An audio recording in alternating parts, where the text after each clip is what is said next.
If fingers do not point to the speaker, former speaker, as the leader of the House, he was responsible for the appointment of Saldico. Everybody knows that it was the speaker's choice. We have to hold him accountable for that. The other House is led by Senator Chisa Escudero as Senate President, and they were able to come up with that budget, which included insertions, which included diversions of money. We have statements leading of a money trail leading to him. There has been a lot of connivance. Congress, DPWH, even the agencies that were supposed to monitor. Congressmen and senators are told by DPWH kung saan distrito sila pwedeng magbaba with SOP. Napakaliwanag nun. Ano nga, sa Villar, we may be putting up a new task force for the River Drive and for the flood control of Las Piñas.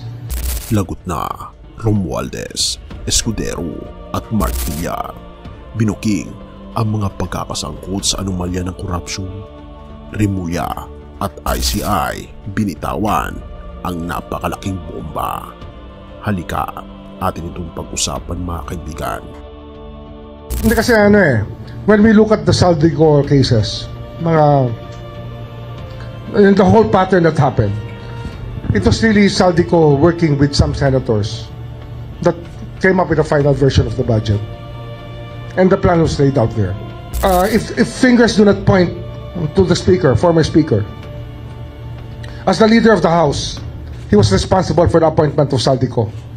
Although Saldico was elected on the floor, everybody knows that it was the speaker's choice. That's why we have to hold him accountable for that. May press briefing nitong Martes, tahimik ang kwarto. Camera lights on at may dalawang pangalan na biglang naging mas mabigat kaysa ilog sa baha, Ombudsman Crispin Remulla at ilan sa mga ICI members. Hindi ito chismis na kanto, opisyal ang tono pero hindi pa tapos ang istorya. The other House is led by Senator Chisa Escudero as Senate President, and they were able to come up with that budget which included insertions, which included diversions of money from what was supposed to be to what became. So that is, if it's not criminal, then it must be negligence. It must be one of them. It cannot be completely. Nobody can be completely blameless for that. Sir, Senator Chisa Escudero, paano na po yung investigation sa kanya? Ongoing. We have statements leading of a money trail leading to him, narrations of fact that are there already. But of course, we want to buttress it with other evidence, which we're looking to right now. Ano nga pag wala ka makitang AMLA trail, then you have to follow a cash trail, and we will find it. Kung walang AMLA trail, cash trail ang susundan, linya yan sa briefing. Ang punto, may pattern, may mga insertions, may mga diversion ng pondo mula dapat sana tungo sa naging ganito. At ito ang napakalaking bomba. Bakit sina Romualdez, Escudero at Mark Villar ang nasa gitna?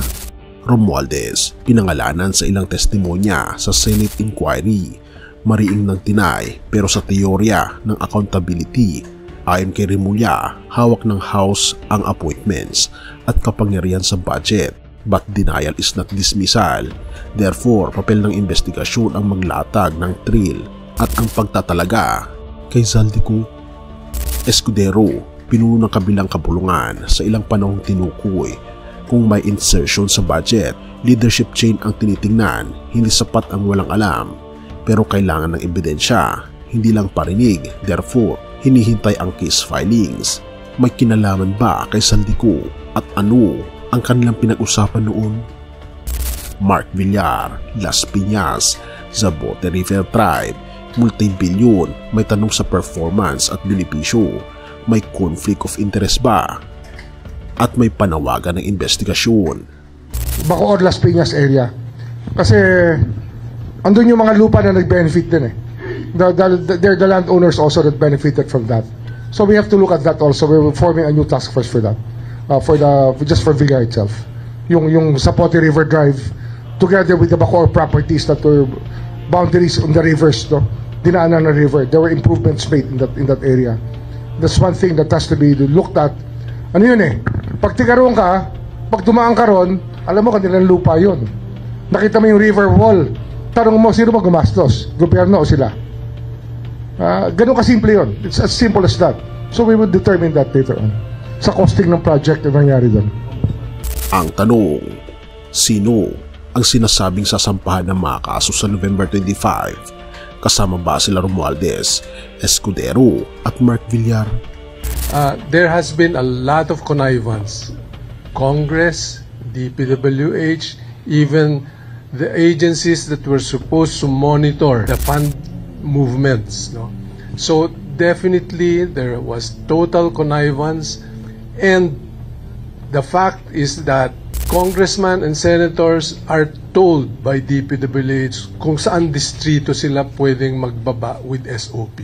Atin itong tutukan mga kaibigan. Unang Timoteo 1 verses 14 to 15. Sagana ang kagandahang loob ng ating Panginoon sa akin. Kalakip ang pananampalataya at pag-ibig na matatagpuan lamang kay Kristo Jesus.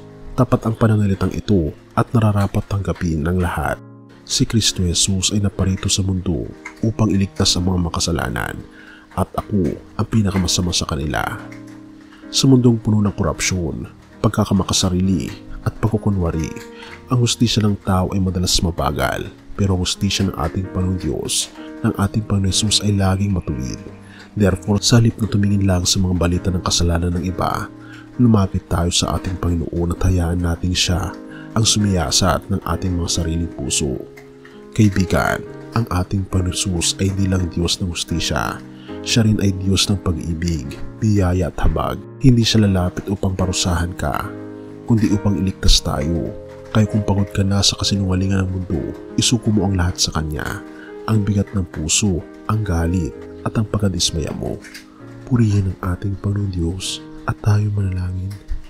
Ama naming Diyos na makapangyarihan sa lahat na nasa langit, lumalapit po kami sa iyo na may kababahang loob. Sa gitna ng kaguluhan at kasamaan ng mundo, turuan niyo po kaming mamuhay ng may katapatan at pag-ibig tulad ng iyong anak na walang iba kundi ang aming Panginoon Jesus. Linisin niyo po ang aming mga puso at ituwid niyo po ang aming mga landas. Ibalik niyo po kami sa iyong kalinga at bigyan niyo po kami ng kapayapaan na tanging sa iyo lamang matatagpuan.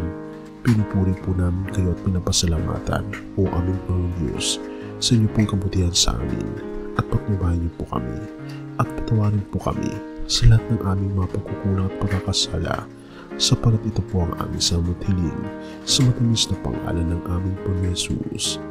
Amen.